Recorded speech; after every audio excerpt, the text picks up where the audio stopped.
Todos sean bienvenidos. Le pido por favor que tome su lugar. Bienvenidos, preciosas familias. Qué alegría verlos a todos. Bueno, ¿qué tal semana? Bien, gracias al Señor. Bueno, para los hermanos que vienen por primera vez, estamos viendo un estudio bíblico del libro de Hebreos. Hemos estudiado desde el capítulo 1 hasta el versículo 10, o sea que ya hemos visto 10 capítulos del libro de Hebreos. Nos restan 3, hoy vamos a ver el capítulo 11. Los 10 anteriores nos estaban hablando de la transición de la ley a la gracia, nos mostraban obviamente a Jesús como el sumo sacerdote, Jesús superior a los ángeles. Y el capítulo 11 es un capítulo bastante edificador. Yo creo que es uno de los capítulos que en la Biblia más habla de la fe, y ese es este capítulo 11. Así que si usted trae su Biblia como buen cristiano, ábrala en el capítulo 11 del libro de Hebreos. De lo contrario, aquí en los monitores están los versículos. Un saludo muy especial a las personas que nos ven a través de las plataformas virtuales, que ven estos mensajes. Bueno, Hebreos capítulo 11, ¿ya estamos ahí? Vamos a leer el versículo 1, Hebreos 11:1, si quiere puede leerlo conmigo. Dice: es pues la fe, la certeza de lo que se espera, la convicción de lo que no se ve. ¿Cuántos hemos escuchado ese versículo muchas veces? Bastante, y hemos visto que muchos lo han sacado de su contexto, muchos lo toman para hablar de cosas o declarar cosas materiales. Pero vamos a ver realmente de qué es lo que nos está hablando realmente este versículo y este capítulo. Vamos a ver el texto y el contexto. Entonces es pues la fe, la certeza de lo que se espera, o sea, nos habla de algo, la convicción de lo que no se ve. Pero la pregunta sería: ¿qué es lo que se espera? ¿O qué es lo que tú esperas? ¿O qué es lo que nosotros esperamos realmente de parte de Dios? Pues muchos vienen a una congregación porque tienen una enfermedad, porque tienen una dificultad, porque tienen un problema económico. Entonces están esperando algo material, y pues realmente de cierta forma, digámoslo, que se puede ver como fe, porque finalmente pues las personas nos acercamos a Cristo es con una necesidad. Pero realmente, ¿qué es lo que se espera? O sea, realmente no debe ser algo material, sino realmente está hablando de un suceso, de un evento, de un acontecimiento. Hace 8 días estábamos culminando, estábamos hablando de que el que ha de venir vendrá y no tardará. O sea, ¿de quién estábamos hablando? Del regreso de Cristo. Y aquí continúa hablando de la fe. Recordemos que inicialmente la Biblia, los manuscritos originales no tenían capítulos ni versículos. ¿Sí sabía usted eso? No tenían capítulos ni versículos, sino que obviamente tiempo después se separaron así para poder tener una mayor comprensión. Entonces aquí realmente el contexto nos sigue hablando de la fe, de lo que se espera. Realmente lo que se espera es el acontecimiento que han esperado muchas creyentes a lo largo de la historia bíblica, y es el suceso del regreso, de la segunda venida del Señor Jesús. Eso es lo que se espera. Por eso dice la convicción de lo que no se ve. Muchos no lo vieron, y es lo que vamos a ver en este capítulo, pero realmente es lo que debemos esperar. Lo demás viene por añadidura. Es cierto que tú y yo a veces tenemos necesidades, tenemos situaciones, tenemos adversidades, y esperamos que obviamente en fe pues el Señor obre a favor de nosotros, pero principalmente lo que se espera realmente es este suceso, este evento, este acontecimiento que es la venida del Señor, el arrebatamiento de la iglesia, y las profecías finales que restan realmente por cumplirse. Es lo que realmente estamos esperando, el regreso realmente de nuestro Señor Jesucristo. Eso es lo que nos dice Tito capítulo 2 versículo 13, para complementar esta escritura. Dice: aguardando la esperanza bienaventurada y la manifestación de la prosperidad material. No, eso no dice, ¿cierto? Eso es lo que dicen las doctrinas de la prosperidad. Pero aquí realmente dice: aguardando la esperanza bienaventurada y la manifestación gloriosa ¿de quién? De nuestro gran Dios y Salvador Jesucristo. Cuando tú lees todos los evangelios, cuando lees las epístolas, todas las cartas de la palabra de Dios, te das cuenta que la Biblia es cristocéntrica, y te das cuenta que todas unánimemente están anunciando y anticipando y esperando que el regreso de Cristo. Y por eso dice en una escritura que saldrán muchos burladores en el fin de los tiempos diciendo: ¿y dónde está su promesa? Si siempre lo han dicho desde el principio, desde hace 2000 años que Cristo vino, y mire, no ha venido. Es más, Pablo, que esperaba la venida de Cristo en su tiempo, murió y jamás la vio. Sí, eso es cierto, pero es una promesa que realmente, como veíamos hace 8 días, que ha de venir y no tardará. Y posiblemente, como les he dicho, así nosotros no seamos la generación que veamos ese suceso, pero tal vez sean los hijos o los hijos de nuestros hijos, pero ciertísimamente es una promesa que tarde que temprano el mundo tendrá que enfrentarse a la venida de Cristo, al arrebatamiento de la iglesia, a los juicios, al juicio del trono blanco, a los 21 juicios que habla el libro de Apocalipsis. El mundo realmente tendrá que enfrentarse a eso, y se van a dar cuenta que no era fábula y que no era un cuento, sino era realmente la palabra de Dios. Pero ya realmente, pues la cuestión es que obviamente habrá en ese tiempo la palabra de Dios. Esa es la gran pregunta. Entonces, la convicción de lo que no se ve, y nosotros los cristianos nos basamos es realmente por lo que no se ve. El mundo se basa por lo que ve, y algunos cristianos inmaduros realmente pues se quieren basar es por lo que ven. Entonces, si vienen a la iglesia y son prosperados, gloria a Dios, qué bueno es el Señor, pero si no ven una solución pronta a sus problemas, pues ¿qué pasa? Que muchos abandonan la fe. Pero realmente el evangelio, el reino de Dios, se trata en lo que no se ve, paradójicamente. Y alguno dirá, pues ustedes están locos, porque ¿cómo así que ustedes se basan por lo que no se ve? Pues toda la escritura nos dice realmente eso. Segunda de Corintios 4:18 también nos ayuda a complementar este versículo. Dice, no mirando nosotros las cosas que se ven. ¿Qué tenemos que hacer? Ayúdeme. No mirar las cosas que se ven, sino las que no se ven. ¿Por qué? Porque las que se ven son, ¿qué es temporal? Tu vida, tu casa, tus hijos, tus padres, todos somos temporales. Esta semana murió el pastor John MacArthur, un pastor estadounidense de 84 años que dedicó parte de su vida al ministerio y partió certísimamente, ¿para qué? Para estar a la presencia de Dios. Entonces son temporal, nuestra vida es temporal, somos peregrinos, somos pasajeros en este mundo. Y a veces los jóvenes, los muchachos no entienden eso, no lo piensan, porque realmente una persona como joven cree que va a durar toda la vida, pero no es así. Entonces dice la palabra, no miremos nosotros las cosas que se ven, sino las que no se ven. ¿Y cuáles son las cosas que no se ven? ¿Cuántos han visto a Dios? ¿No? Ninguno ha visto a Dios. Lo conocemos por la palabra, por las escrituras, pero no lo vemos. Entonces eso se trata de fe. Dice, pues las cosas que se ven son temporales, pero las que no se ven son eternas. No hemos visto el regreso de Cristo, no hemos visto la nueva Jerusalén descender, pero aunque no las vemos, son eternas. Y la Biblia nos dice, Pablo le dice a la iglesia de Corinto, que debemos colocar nuestras miradas en las cosas que no se ven. Pero desafortunadamente y desgraciadamente el ser humano coloca sus miradas en lo que se ve, en su casa, en su carro, en su negocio, en la cuenta de su banco, pues porque realmente es algo tangible. Por eso es que cuando alguien tiene una pérdida, o pierde su empresa, o pierde un ser querido, pues la persona se aflige en gran manera. Y muchas veces cuando no tienen a Dios, pues realmente quieren también morirse. ¿Por qué? Porque su corazón está realmente en las cosas materiales de este mundo. No es que no nos duela, ¿no? Porque pues si yo tengo mi carro y el carro se me daña, o lo dejo mal parqueado y se lo lleva a la policía, pues ciertamente, claro que me va a afectar el bolsillo y como que me va a doler. Pero realmente nuestro corazón está realmente es en Dios, en nuestro Señor Jesucristo. Continuemos. Hebreos capítulo 11 versículo 2, tenemos mucho para hablar el día de hoy. Dice, porque por ella alcanzaron buen testimonio los antiguos. ¿De quién está hablando? De los personajes del antiguo pacto: Abraham, Isaac, Jacob, los patriarcas, los profetas mayores, los profetas menores. Ellos también estaban esperando ese gran suceso.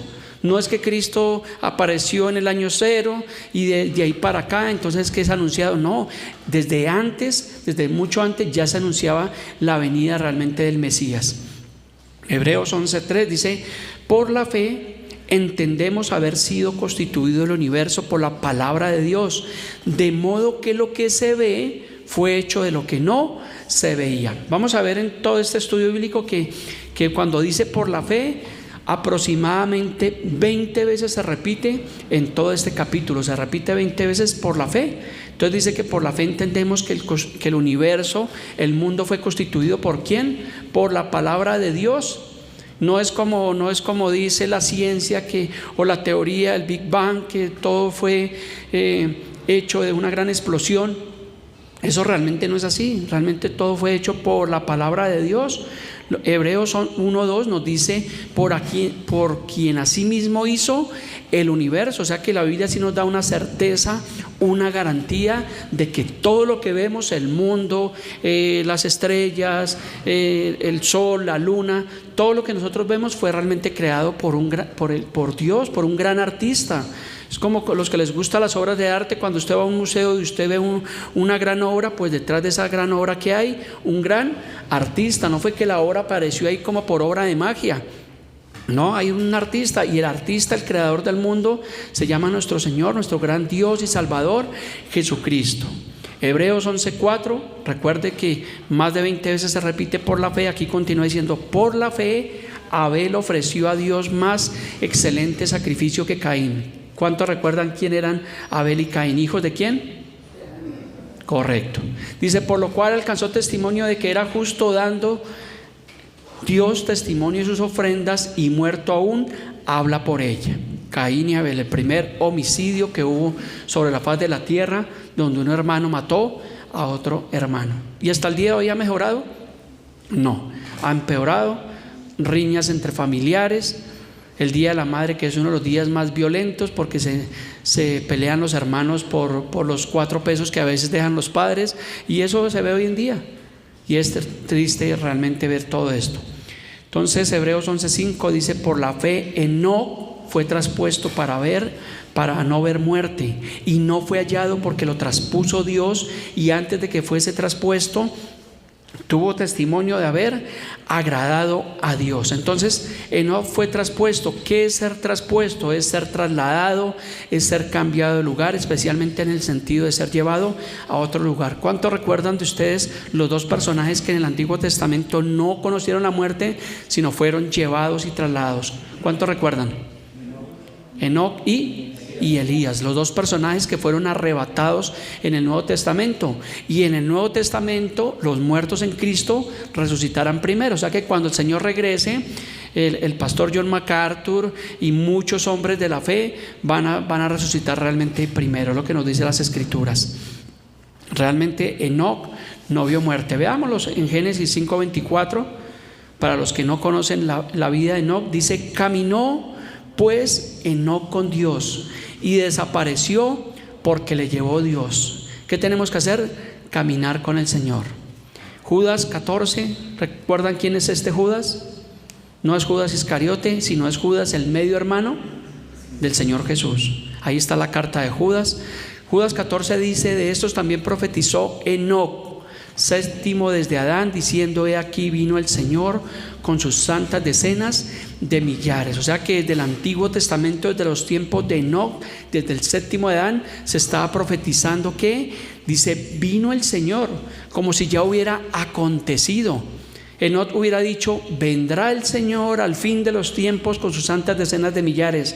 Pero mire la fe de Enoc, dijo: vino el Señor, como si él lo hubiera vivido en su espíritu, lo hubiera visto. Eso se llama realmente una fe imprescindible. Imagínense Enoc decretando o hablando estas palabras allí en esos tiempos. Dirían: ¿qué pasó? Enoc, ¿cuál Señor? Y no ha venido, ni siquiera ha venido el Mesías.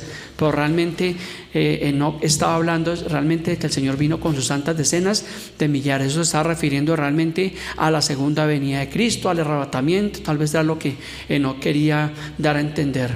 Hebreos 11:6, hablando de la fe. Léalo conmigo, la primera parte. Pero sin fe, ¿qué es imposible? Entonces mire, si usted no tiene fe, ni siquiera va a poder agradar realmente en nada a Dios. Necesitamos tener fe para agradar a Dios. Pero entonces el budista dice: yo tengo fe, pero no, esa no es la fe que habla la Biblia. El musulmán dice: yo tengo fe, no, esa tampoco es la fe que habla la Biblia. Cuando habla de la fe, ¿es en qué? En el unigénito Hijo de Dios. Y si usted no tiene esa fe, pues de ninguna manera va a poder agradar a Dios. Es imposible. Nosotros a veces queremos agradar al jefe. ¿Cuántos somos lambones a veces que llega el jefe a la empresa y queremos como que jefe siga, le provoca un vaso de agua, ¿qué quiere? Y a veces lo hacemos en nuestra vida natural, o a veces queremos agradar a los suegros, ¿cierto? O alguna persona, o bueno, etcétera, pero realmente dice que sin fe es imposible agradar a Dios. Así que si tú tienes fe, esa fe bíblica, y por esa fe vives, por esa fe te congregas, por esa fe ayudas a los otros, por esa fe predicas a Cristo, pues realmente es la fe que agrada realmente a Dios. Es agradable para Dios cuando tú te levantas un domingo, dices me voy con mi familia para la iglesia a escuchar palabra de Dios. Ahí estás agradando a Dios. Cuando abres tu Biblia en casa y dices voy a leer las escrituras, voy a escudriñar, voy a orar, pues realmente estamos agradando a Dios. Pero si no hacemos eso, ¿qué pasa? Que estamos desagradando realmente a Dios. Entonces realmente necesitamos tener fe para agradar a Dios, porque dice porque es necesario que el que se acerca a Dios. ¿Cuánto nos acercamos a Dios? Amén. Todos los creyentes. Dice que es necesario que el que se acerca a Dios crea que le hay y que Él es galardonador de los que le buscan. O sea que Dios realmente recompensa, porque dice que Él es galardonador de los que le buscan. O sea, cuando oramos, creemos realmente de todo nuestro corazón de que Dios nos escucha, de que nuestras oraciones realmente están allí en el cielo. Porque realmente dice el libro de Salmos y en Proverbios, dice que los oídos del Señor están atentos ¿a qué? A nuestro clamor y a nuestras oraciones. Y dice que el que tiene ojos, ¿será que no ve? Vemos ahorita que en esta temporada de julio están las peregrinaciones, los carruajes, allí los conductores paseando una muñeca, allí que tiene ojos y no ve, tiene boca y no habla, oídos y no oye, y allí están creyendo que esa es su reina, pero realmente solo tenemos un rey, y es el Rey de Reyes y Señor de Señores. Y alguno dirá, pastor, no sea tan duro, ¿no ve que es María? Sí, ellos están pensando que es María, pero no es María. Es un culto de idolatría que los tiene completamente cegados, y terminan su peregrinaje y luego en cerveza en mano, pólvora, y luego peleas, y al otro día dándole varilla al otro conductor. Eso es lo que realmente se ve. Por eso necesitamos realmente nacer de nuevo, vivir realmente para Dios. Dios no quiere ese tipo de sacrificios, ese tipo de peregrinaciones. Dios quiere realmente es obediencia. Queremos agradarle, mira, aquí está fácil. Tenemos que tener fe. Eso es lo que, para agradar a Dios, yo necesito poner mi carro y ponerle bombas y irme a echar pito y hacer trancones por las vías tras de que el tráfico en Bogotá es patético. Entonces ir a taponar las vías haciendo todas estas cosas es respetable, pero no es lo que enseña la Biblia. Es lo que ellos hacen por desconocimiento de la palabra de Dios, porque hay un solo mediador entre Dios y los hombres. ¿Y quién es? María, la Virgen del Carmen, la Virgen de Czestochowa, la Virgen de Fátima. No, es Jesús, es el único mediador. Por eso tenemos que leer las Escrituras y tener convicción clara de las Escrituras. Continuemos. Hebreos 11:7. Por la fe, Noé, aquí nos habla de Noé. ¿Cuánto recuerdan a Noé? ¿Qué construyó Noé? El arca, muy bien. Entonces, por la fe, Noé, cuando fue advertido por Dios acerca de las cosas que aún no se veían, con temor preparó el arca en que su casa se salvase, y por esa fe condenó al mundo y fue hecho heredero de la justicia que viene por la fe. O sea que Noé fue advertido por Dios de los juicios que venían, y dice la Biblia que Noé era pregonero de justicia. ¿Qué es pregonar? Hablar. ¿Qué hace un predicador hoy en día? Pregonar la palabra de Dios. ¿Pero qué hicieron con Noé? Se burlaron de Noé, porque Noé les dijo, venga, arrepiéntanse. Empezó a construir un arca inmensa, y fueron más inteligentes los animales, fue más inteligente el burro, porque el burro entró allí al arca, pero el ser humano decía, venga, no está loco, es que ni siquiera, porque en ese tiempo no llovía. En ese tiempo dice la Biblia que bajaba un vapor de la tierra y regaba la tierra, y Noé les dijo, venga, va a llover durante 40 días, 40 noches, es un diluvio, se va a inundar toda la faz de la tierra. ¿Y qué le decían a Noé? No, Noé se enloqueció, toca llevarlo para Cibaté. ¿Y qué le dicen hoy en día a los predicadores? No, esos predicadores están locos, que es que Cristo viene, que es que va a haber un juicio, que sí, que hay un infierno, no, y se burlan. Entonces realmente pasa lo mismo como en los días de Noé, pero Noé con temor. Me gusta esa palabra que dice con temor preparó el arca. Eso es lo que debe tener un predicador, temor de Dios, de predicar, de preparar. realmente para la venida del Señor. Aunque hoy en día esa arca física ya no existe, aunque dicen que la encontraron en el monte Ararat, han encontrado restos, pero realmente esa arca, así la reconstruyeron, pues ya no tiene sentido, porque tenemos un arca mayor que es Cristo. Por eso Jesús dijo: yo soy la puerta, el que por mí entrare será salvo. Entonces ahora tenemos un arca espiritual que es el Señor Jesucristo. Por eso dice en Mateo 11:28, dice: vengan a mí todos los que estén cansados y trabajados, y yo os haré descansar. El descanso es Cristo. Por eso cuando nosotros nos sentimos cansados, agobiados, sin fuerza, de que ya no podemos más, ¿a dónde vamos? ¿Al indio amazónico? No, pastor. ¿Vamos a quién? A Cristo. Venimos a Cristo, entramos por esa puerta, hallamos el descanso y permanecemos en Él. Por eso es que ya tenemos la salvación. Pero dice que Noé preparó con temor el arca en que su casa se salvase. Mire el amor de Noé, porque por su familia, aunque su familia posiblemente no conocía el evangelio, su esposa, sus 3 hijos. ¿Cómo se llamaban los 3 hijos de Noé? ¿Quién me ayuda? De a uno. Uy, estos hermanos, no, me va a tocar estudiar el Génesis. Sem, Can y Jafet, los 3 hijos de Noé. Son solo 3. Y sus 3 esposas, y allí entró junto a la esposa de Noé. Pero dice que él preparó esa arca en que su casa se salvase. Hoy en día tenemos una promesa mayor: cree en el Señor Jesucristo y serás salvo tú y tu casa. Eso es fe. Creer de que nosotros vivimos para Dios, y que por medio del Señor Jesucristo puede salvar nuestra casa, porque la primera carga de nosotros es nuestros hijos. Nosotros, como los que somos padres acá, tenemos esa carga porque nuestros hijos, obviamente, claro, de que ellos sean profesionales, de que tengan un buen trabajo, de que sean muchachos sanos, pero la mayor carga que nosotros tenemos es que ellos vivan para Dios, de que tengan ese temor de Dios, esa reverencia, de que sean personas de bien a la sociedad y que vivan realmente para Dios.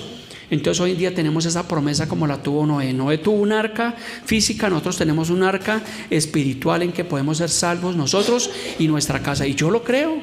Y aunque no es en el tiempo de nosotros, porque a veces venimos a la iglesia y no, pastor, mire, llevo 5 años en la iglesia, 10 años, y mis hijos como que no quieren nada con Dios. Tranquilo, persevera en fe, porque si tú tienes fe, ¿qué pasa? Que ellos van a venir realmente al Señor en el tiempo correcto y en el tiempo perfecto de Dios. No en el tiempo que nosotros queramos, sino en el tiempo de Dios. Continuemos. Hebreos 11:8. Por la fe, Abraham, aquí ya entonces nos está nombrando a los patriarcas, está nombrando a Noé, nombra aquí a Abraham. Dice: por la fe Abraham, siendo llamado, ¿qué hizo Abraham? Obedeció. ¿Qué debemos hacer tú y yo? Obedecer a la palabra. Dice: él obedeció para salir al lugar que había de recibir como herencia, y salió sin recibir para dónde iba. Entonces por la fe Abraham obedeció, realmente salió sin saber para dónde iba. Si alguien le dice a usted: camine, me acompaña, ¿usted qué le dice? ¿A dónde? ¿Cierto? No es que usted, bueno, camine, no, usted dice: ¿a dónde? ¿Para qué? Pero realmente Abraham salió sin saber realmente para dónde iba. Eso se llama realmente fe. Veamos Génesis 12:1 para complementar. Dice: pero Jehová había dicho a Abraham: vete de tu tierra y de tu parentela y de la casa de tu padre a la tierra que yo te mostraré. Y Abraham obedientemente obedeció a Dios. Salió allí de Ur de los Caldeos. Hebreos 11:9. Por la fe habitó como extranjero en la tierra prometida, como en tierra ajena, morando en tiendas con Isaac y con Jacob, coherederos de la misma promesa. Hebreos 11:10. Porque esperaba la ciudad que tiene fundamentos. Estaba esperando Nueva York, esa ciudad que, ¿no? Dice: porque esperaba la ciudad que tiene fundamentos, cuyo arquitecto y constructor es Dios. O sea que Abraham estaba esperando ¿qué? ¿Una ciudad material o una ciudad celestial? La celestial. ¿Y la vio? No la vio. Pero su fe, esa fue su fe. Y vamos a ver que muchos estaban esperando esa ciudad celestial. Nosotros aún ni siquiera la hemos visto, pero estamos esperando que venga esa ciudad celestial. ¿Dónde encontramos esa ciudad celestial? ¿Quién me ayuda? En el libro de Apocalipsis. Hermano Gilbert como que es el único que está estudiando Biblia. Ay, hermanos, veamos Apocalipsis 21:1. Dice Juan, que fue el que escribió esta carta. Dice Juan: vi un cielo nuevo y una tierra nueva, porque el primer cielo y la primera tierra pasaron y el mar ya no existía más. Los que nos gusta ir al mar, a Cartagena, pues aproveche y vaya, porque el mar va a llegar un momento donde no va a existir. Si usted no conoce el mar, aproveche y lleve a su familia, porque mientras haya tiempo. Dice el versículo 2: y yo, Juan, vi la santa ciudad, la nueva Jerusalén, descender del cielo de Dios, dispuesta como una esposa ataviada para su marido. Esta era la ciudad cuyo arquitecto y constructor es Dios, que estaba esperando a Abraham. Imagínense la fe que tenía Abraham. Hace aproximadamente más de 6.000 años, casi 6.000 años, que estaba Abraham esperando esa ciudad celestial. Y nosotros hoy en día debemos seguir esperando. ¿Sí ve? Si él tuvo la fe, pues nosotros estamos aún mucho más cerca. Vivamos por la fe, porque el justo por la fe vivirá. Pero ¿quiénes van a heredar esa nueva ciudad? ¿Quiénes piensan? ¿Los que tienen dinero? Los ricos de este tiempo, que han hecho búnkeres, porque ahora están haciendo búnkeres para el fin del mundo. Sí, ha visto noticias, sí ha visto documentales donde ellos están preparando, porque saben que viene posiblemente una tercera guerra nuclear, viene posiblemente una devastación. Otros están buscando vida en la luna, en Marte, en miércoles. Están buscando porque ellos tienen miedo, pero realmente es muy fácil heredar esa ciudad. Muy fácil. ¿Cuántos saben cómo heredamos esa ciudad? Creyendo, fácil, creyendo por la gracia del Señor. Pero ¿para quién está preparada? Para los que resuciten primeramente en la primera resurrección. O sea que el pastor John MacArthur es uno de los primeros creyentes, con los creyentes que han muerto a lo largo de la historia bíblica, que cuando el Señor regrese, pues van a ver realmente esa ciudad celestial. Entonces, ¿es para quién? Para los cristianos creyentes de todo el mundo, desde tiempos antiguos hasta el último día. Por eso es necesario creer. Pero dice la Biblia que son muchos o son pocos los que hallan ese camino. Son pocos. O sea que el cupo es ilimitado. Hay pocas entradas. Aprovechen. Y el boleto es Cristo, porque dice que muchos más son los que se pierden, que entran por esa puerta ancha y espaciosa y se pierden. Pero la puerta que lleva a la salvación, ¿cómo es? Angosta, estrecha. La vida cristiana muchas veces se torna estrecha, muchas veces se torna difícil. Por eso dice la palabra que la vida cristiana es para los valientes, porque realmente tenemos que ser valientes para perseverar en la fe. Porque es de valientes. Cuando una persona abandona el evangelio, no quiere saber nada de Dios, no quiere saber nada de la Biblia, simplemente es una persona cobarde, que se vuelve al mundo y pone su esperanza en el mundo, en las cosas materiales, en el presidente Petro. Bueno, aunque ahí sí no hay esperanza, pero pone su confianza o en otro país o en una moneda, qué sé yo, en cualquier otra cosa, y quita su mirada realmente de Dios. Por eso realmente debemos mantener siempre nuestra mirada es en Jesús. Eso es lo que vamos a ver en 8 días en el capítulo 12 de Hebreos, que dice que puesto los ojos en Jesús, el autor y consumador de la fe. Continuemos. Hebreos 11:11, se me está yendo el tiempo y tengo muchos versículos. Dice: por la fe también la misma Sara. ¿Cuántos recuerdan quién era Sara? ¿La esposa de quién? ¿De Moisés? No, de Abraham. Muy bien. ¿Cuántos años tenía Sarita cuando Dios les dio la promesa? Era una muchacha de 90 años cuando Dios le dijo que iba a tener realmente un hijo. Y la Biblia dice: ¿cómo podré yo tener deleite con mi esposo si ni siquiera ya la tocaba? 90 años cuando realmente vino esa promesa. Y aparte de eso era estéril. Dice: siendo estéril recibió fuerza para concebir y dio a luz aún fuera del tiempo de la edad, porque creyó que era fiel quien lo había prometido. Pero recordemos que inicialmente ellos como que dudaron, como que no creyeron. ¿Y qué hicieron? Le ayudaron a Dios. Y cuando uno le ayuda a Dios, se va a meter en problemas, porque realmente entonces dijo Sara: no, pues yo tengo 90 años, no, soy yo. Y estaba ahí, ¿quién estaba ahí? La sierva de ellos, que se llamaba ¿cómo? Agar. Entonces Sarita lo que hizo fue decirle a su esposo: si le venga, mi hijito, venga, yo ya no tengo alientos, ahí está Sara, pues hágale, mi hijo, porque yo ya no tengo alientos, tenga un hijo ahí. Y eso fue lo que pasó, y nació un hijo. Que ¿cómo se llamó ese hijo? Ay, no, hermanos, tenemos que estudiar la parte. Ismael, correcto. Entonces nació el primer hijo, que se llamó Ismael. Entonces está Abraham, está Isaac, está Jacob y está este Ismael, que no era la promesa de Dios, pero realmente, bueno, continuemos. Génesis 21:1, están patrióticos los vecinos. Génesis 21:2 dice: y Sara concibió y dio a Abraham un hijo en su vejez, en el tiempo que Dios le había dicho. ¿Cómo se llama este hijo? Isaac, correcto. Isaac, ese era el hijo de la promesa, el hijo de la ascendencia, Abraham, Isaac, Jacob. Hebreos 11:12, por lo cual también de uno, dice, ya casi muertos, salieron como las estrellas del cielo en multitud, y como la arena innumerable que está en la orilla del mar. Veamos Génesis 25:7 y 25:8 para complementar este texto. Dice: y fueron los días que vivió Abraham. ¿Cuántos añitos vivió Abraham? 175 años. Ese viejito duró harto tiempo, pero no más que otros patriarcas, que Matusalén. ¿Que cuántos años vivió Matusalén? Oiga, estoy preguntando, ¿y cuántos años vivió Matusalén? Muy bien, hoy sí saben, 969 años. O sea que lo que vivió Abraham no fue nada en comparación a lo que vivió Matusalén. Dice: y exhaló el espíritu. Esa palabra exhalar es que se le salió el espíritu. Recuerden que cuando el ser humano muere, ¿qué pasa? Hay una separación, se separa el espíritu del cuerpo. Ese tema lo hemos estudiado acá muchas veces y es un tema bastante interesante. Entonces dice que exhaló el espíritu y murió Abraham, o sea que se desprendió su espíritu y su cuerpo murió, porque el espíritu es inmortal, el espíritu vuelve a Dios. Dice que murió Abraham en buena vejez, anciano y lleno de días, y fue unido a su pueblo. Continuemos, Hebreos 11:13.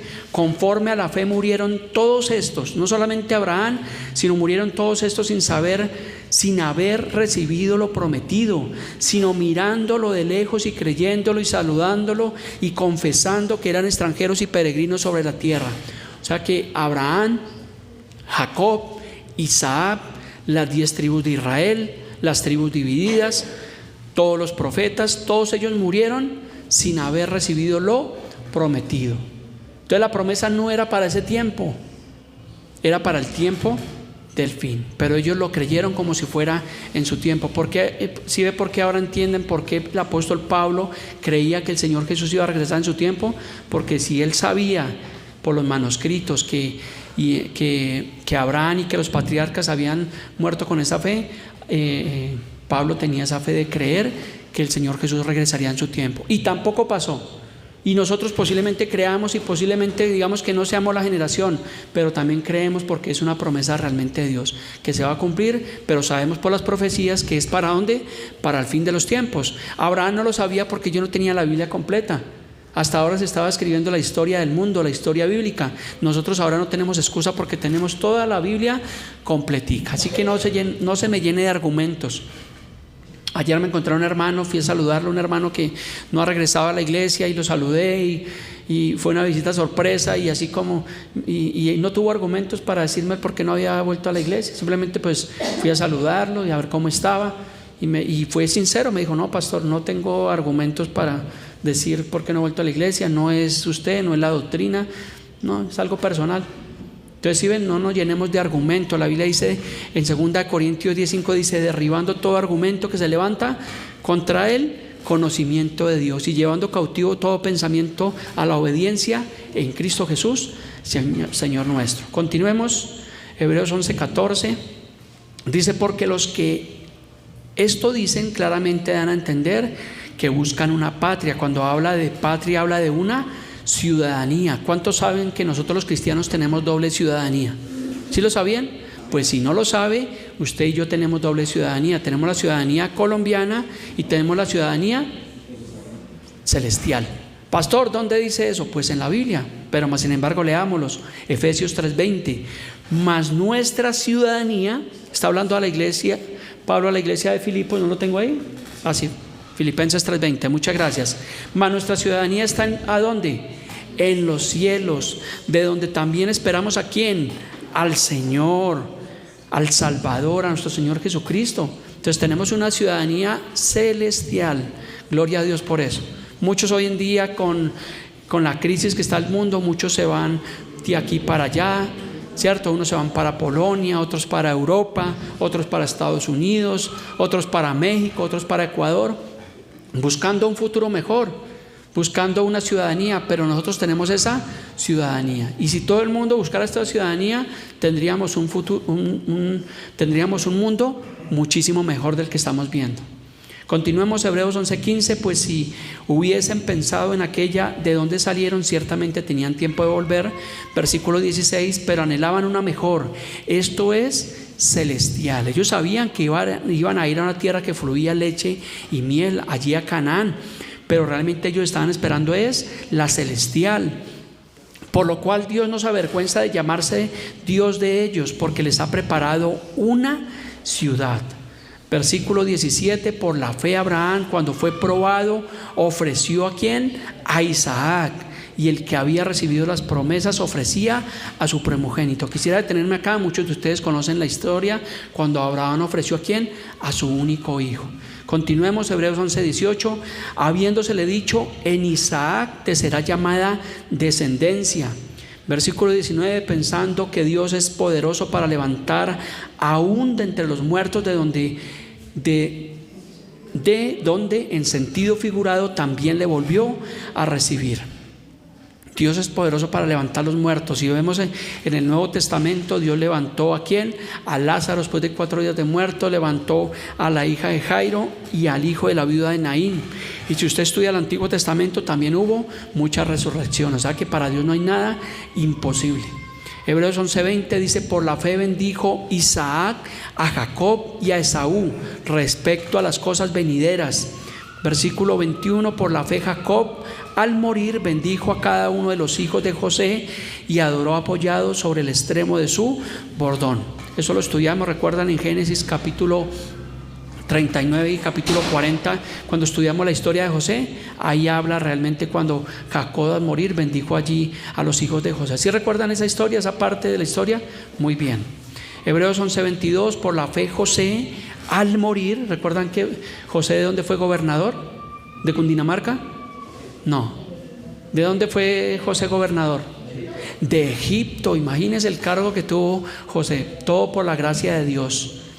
Entonces, por la fe José al morir mencionó la salida de los hijos de Israel y dio mandamiento acerca de sus huesos. Versículo 23, por la fe Moisés, aquí está Moisés, cuando nació fue escondido por sus padres por 3 meses porque vieron al niño hermoso y no temieron al decreto del rey. Por la fe Moisés, hecho ya grande, rehusó a llamarse hijo de la hija de Faraón, escogiendo antes ser maltratado con el pueblo de Dios que gozar de los deleites temporales del pecado. Tremendo la fe de Moisés, porque Moisés se crió allí en Egipto, allí junto a Faraón, lo criaron como un hijo y él decidió antes ser maltratado. Imagínense, ¿quién dejaría un palacio de tener toda la gloria a preferir ser maltratado? Ninguno, ¿cierto? Usted, no, pero ¿cómo se le ocurre? Pero por la fe dice que Moisés sí lo hizo, que escogió antes ser maltratado con el pueblo de Dios antes de gozar de los deleites temporales del pecado. Recordemos que Moisés originalmente era un niño hebreo, fue adoptado por la hija de Faraón y criado ¿a dónde? En la corte real egipcia. Hebreos 11:26, teniendo por mayores riquezas el vituperio de Cristo. O sea, imagínense que desde tiempos de Moisés nos está hablando del vituperio de Cristo. ¿Sí ve que el Antiguo Testamento sí habla de Cristo? Para los que dicen, no, es que Cristo apareció allí en el Nuevo Testamento. No, Él es predicado desde tiempos del Génesis, desde Génesis 3:15, desde la caída del hombre, allí está la promesa. Entonces dice que Moisés, teniendo por mayores riquezas el vituperio de Cristo, escogió esto antes que los tesoros de los egipcios, porque tenía puesta la mirada en el galardón. Hebreos 11:27, por la fe se fue de Egipto, no temiendo la ira del rey, porque se sostuvo como viendo al invisible. Recordemos que cuando Moisés salió de Egipto padeció persecución, pero dice que él se sostuvo como viendo al invisible. O sea que él hablaba de que Dios es el invisible. Eso es lo que nos dice Colosenses 1:15 para reforzar este texto. Dice, Él es la imagen del Dios invisible, el primogénito de toda creación. O sea que cuando alguien le pregunte, usted puede responder que creemos en un Dios invisible. Y alguien dirá, pero venga, ¿usted cómo va a creer en algo que no ve? Porque a mí me han hecho esa pregunta. ¿Sí le han hecho esa pregunta como cristiano? ¿Y usted cómo puede creer en algo que no ve? Pues no es que eso se llama fe. Es lo que estamos leyendo. La fe es la certeza de lo que se espera, la convicción de lo que no se ve. Aunque no vemos a Dios, aunque no lo hemos visto, sí lo conocemos por medio de su palabra de Dios. Eso es la fe. Y por esa fe es que muchos somos perseguidos. Por eso es que por esa fe el pueblo de Dios padece persecución. Por esa fe somos vituperados. Hebreos 11:28, para continuar, ya vamos concluyendo nuestra enseñanza al día de hoy de la fe. Dice: por la fe celebró la Pascua y la aspersión de la sangre, para que el que destruía a los primogénitos no los tocase a ellos. Aquí se está refiriendo a lo que pasó en el libro de Éxodo. Muy bien, hermano Gilbert. Allí cuando murieron todos los primogénitos, cuando vino esa plaga, que recuerdan que ¿qué hizo el pueblo de Dios? ¿Qué hicieron los hebreos?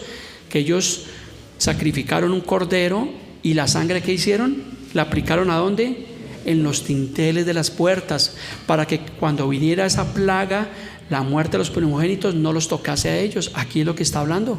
Dice: por la fe celebró la Pascua y la aspersión de la sangre, para que el que destruía a los primogénitos no los tocase a ellos.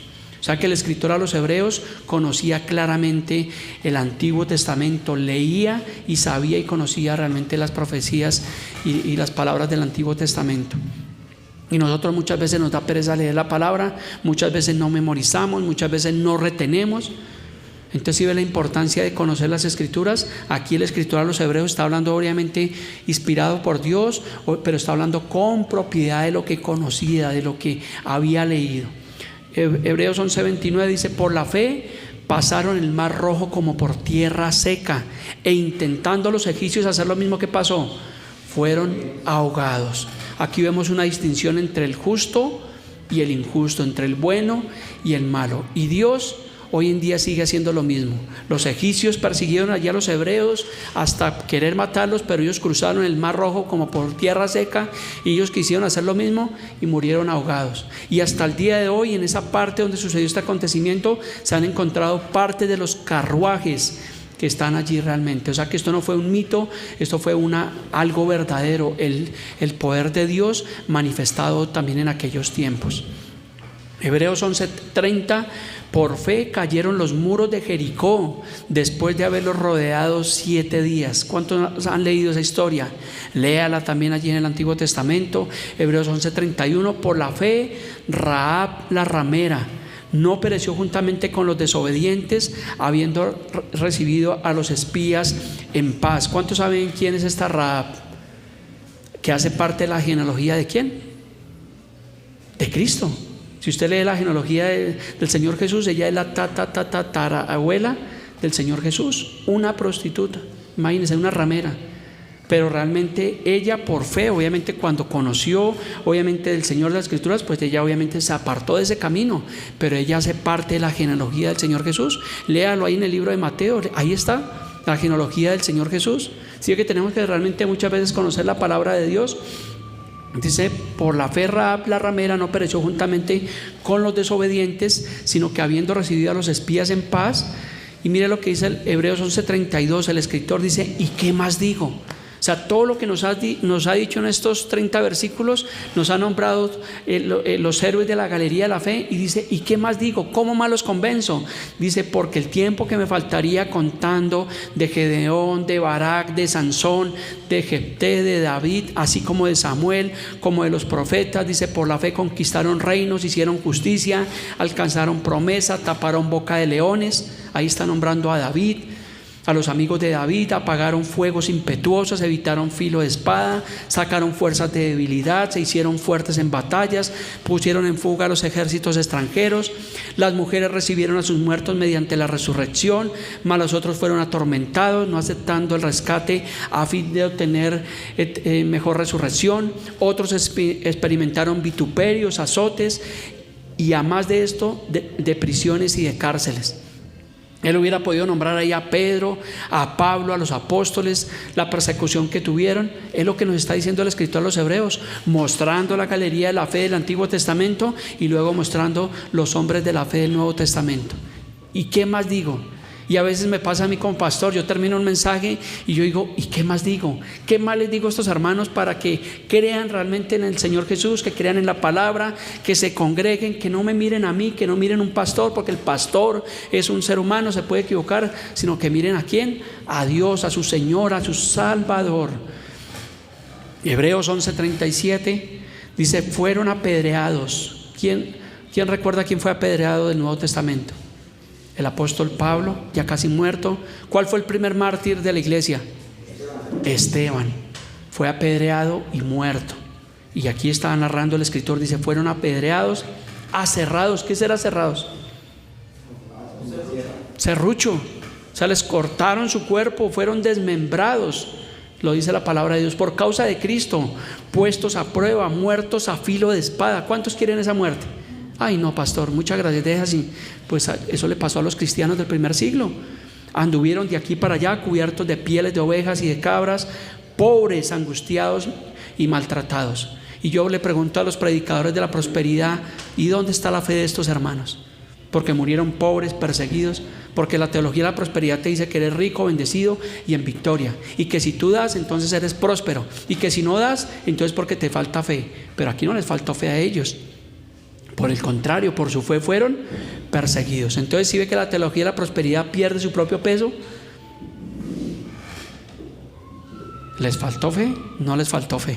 A los que nos falta fe es a nosotros muchas veces, porque conocemos la historia, podemos ver a través de la escritura. Por eso estos estudios son interesantes.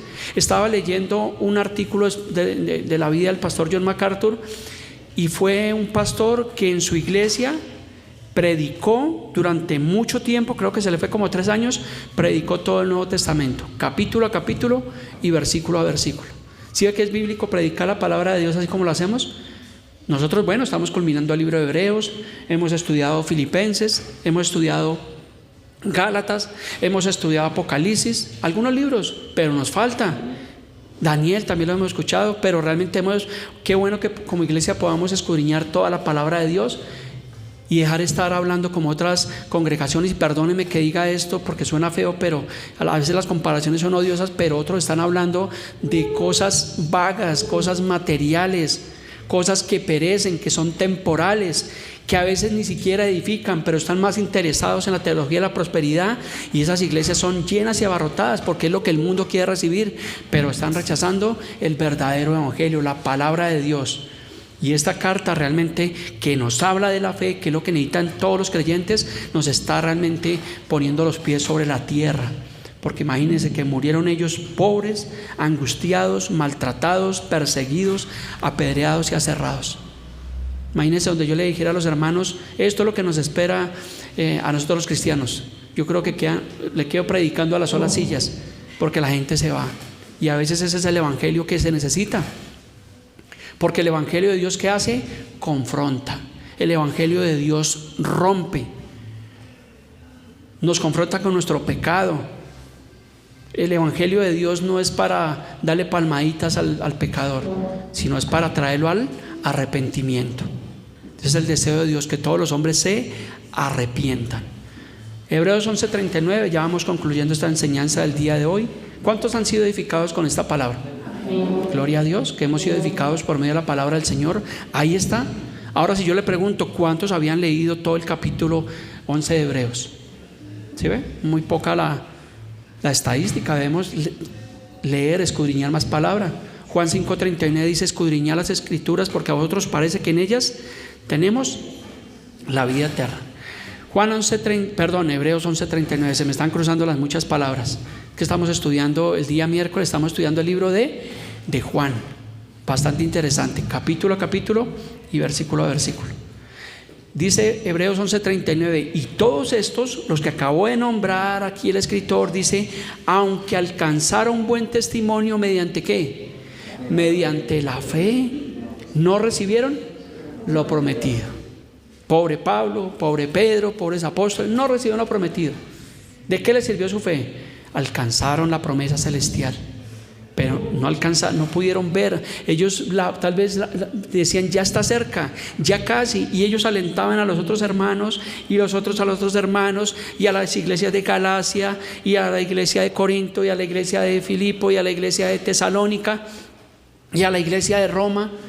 Recuerda que estudiamos en el libro de los Hechos, que también lo vimos capítulo a capítulo, los viajes misioneros de Pablo, también los hermanos alentando a los otros hermanos que perseveraran en la fe. Y tal vez muchos les decían, venga hermano, pero ni siquiera nuestros padres pudieron ver lo prometido. ¿Será que nosotros íbamos a verlo? Y tal vez no seamos nosotros, pero tal vez sean los hermanos de Familias en Cristo, tal vez sean los hermanos allá en el 2020 y algo, porque ellos creían que tal vez en cualquier momento iba a acontecer este suceso. Nunca perdieron la fe, murieron con esa fe. Y Hebreos 11:40, que es el último versículo del día de hoy, vimos 40 versículos, dice, proveyendo Dios alguna cosa mejor para nosotros, para que no fuesen ellos perfeccionados aparte de nosotros. O sea que el libro de Hebreos, en el capítulo 11, nos está mostrando toda la galería de la fe. Nosotros cómo debemos vivir por la fe, porque sin fe es imposible realmente agradar a Dios. Entonces vivamos por la fe en el Señor Jesucristo, perseveremos, amados hermanos. Felicito a las familias que están hoy acá, que han regresado a la iglesia, que han regresado a Cristo. Perseveren en la fe, pongan su mirada en el Señor. Es lo que vamos a ver en 8 días, puestos los ojos en Jesús. Tal vez algunos han sufrido decepciones de las iglesias, tal vez algunos no vienen porque dicen, es que los pastores se enriquecen, los pastores piden el diezmo, y sí, esa es la verdad. Lastimosamente dentro de ese falso evangelio eso es lo que se ve, pero no ponga su mirada en eso, porque si yo hubiera puesto mi mirada en esas cosas, pues posiblemente no estaría el día de hoy acá. Pero siempre gracias al Señor hemos mantenido nuestra mirada en el Señor Jesucristo, y por eso estamos acá creyendo, perseverando, y ojalá no sean solamente 25 años, sino sean 30, 40, 50 y el tiempo que Dios nos permita estar en esta tierra y en este cuerpo para perseverar en fe, y que cuando el Señor venga, si ese es nuestro tiempo, nos halle realmente creyendo, porque ya tenemos ese galardón en los cielos. Un día vamos a estar en esa ciudad celestial, esa ciudad cuyo arquitecto y fundador es ¿quién? Es Dios, y vamos a estar allí por la eternidad. Y qué bueno que estemos junto con nuestra familia, nuestra esposa, nuestros hijos, nuestros padres, nuestros hermanos en la fe. Qué bonito es que podamos un día estar allá. Yo veía estos días muchas imágenes que ponían algunas iglesias de la muerte del pastor John MacArthur, y lo mostraban allá en esa ciudad celestial, en ese cielo, y realmente pues aunque eran imágenes, pues es realmente algo narrativo, algo relativo a la realidad, porque la verdad, murió, su cuerpo fue sepultado, fue una pérdida para su familia, una pérdida para su iglesia, para el pueblo cristiano, porque es un hombre que deja un gran legado, pero realmente para él fue ganancia, como lo dice Filipenses 1, 21 y 22, porque para nosotros el vivir es Cristo y el morir es ganancia. Tenemos la ganancia en Cristo, así que póngase sobre sus pies. Vamos a concluir en oración de agradecimiento a nuestro Dios, en fe. Vivamos para Dios. Tal vez hayan pasado los años y a veces nos veamos que nuestro cuerpo como que nos pasa la cuenta de cobro, como que a veces nos enfermamos, como que tenemos situaciones, como que no nos podemos parar, ¿cierto? Pero en fe creemos en Jesús. Precioso Dios, en esta mañana, Señor, nos presentamos delante de ti, oh Dios. Te damos gracias, Señor, por esta mañana, por esta palabra que nos habla de fe, de esa certeza de lo que se espera, que es la convicción de lo que no se ve. Gracias te damos, Dios. Te pedimos que nos continúe sosteniendo por medio de tu amor, de tu palabra, de tu verdad, de tu gracia, Señor. No permita, Señor, que nos apartemos ni a diestra ni a siniestra, Señor. Síguenos mostrando el camino, ese camino de verdad, de santidad, de obediencia a Dios. Te lo pedimos en esta mañana. Oramos, Señor, por nuestros familiares que aún están renuentes a tu palabra, Dios, para que tú les muestres tu verdad, para que ellos puedan venir a ti, Señor. Te lo pedimos en esta mañana. No te pedimos oro, no te pedimos riqueza, sino te pedimos, Señor, que tu sabiduría inunde nuestros corazones, que tu palabra, Señor, desborde, Señor, nuestro corazón, nuestra boca, nuestra vida, Señor, que podamos retener, memorizar, aprender, predicar tu palabra, Dios, porque realmente la clave está en tu palabra, Dios. Te damos gracias en esta mañana. Gracias por la vida de Charlie, de Mireya, de Leonardo, de su esposa, de sus hijos, de cada persona aquí representada, de la hermana Ana, de Andrea, de sus hijos, Dios, de todas las personas, de la señora Araminta, Dios, de todos los hermanos que estamos aquí, oh Dios, aquí exaltando tu nombre, Padre precioso. Gracias te damos, gracias por la vida de la señora Lucila, de la señora Ludi, de su esposo, de sus hijos, Dios. Gracias te doy por mi vida, por mi esposa, por mis hijos, por permitirnos ser partícipes y poder predicar tu palabra, Dios. Te pedimos que nos sostengas como iglesia, Padre precioso, que nos guardes, Señor, de caer en ese falso evangelio, en ese evangelio mentiroso, apóstata que hace daño, Señor. Guárdanos, Señor. Permítenos perseverar en tu palabra. Te lo pedimos en esta mañana y te damos gracias, Señor. Gracias por nuestra nación, gracias por este 20 de julio, por la independencia, Señor, que por este último año de esta presidencia que no ha sido lo mejor, Señor, que tú des sabiduría, que pongas allí hombres, Señor, valientes, temerosos de ti. Gracias te damos por la vida del doctor Miguel Uribe, Señor, levántalo. Permite, Señor, si es tu voluntad, que él sea un buen presidente, Señor, si es tu voluntad.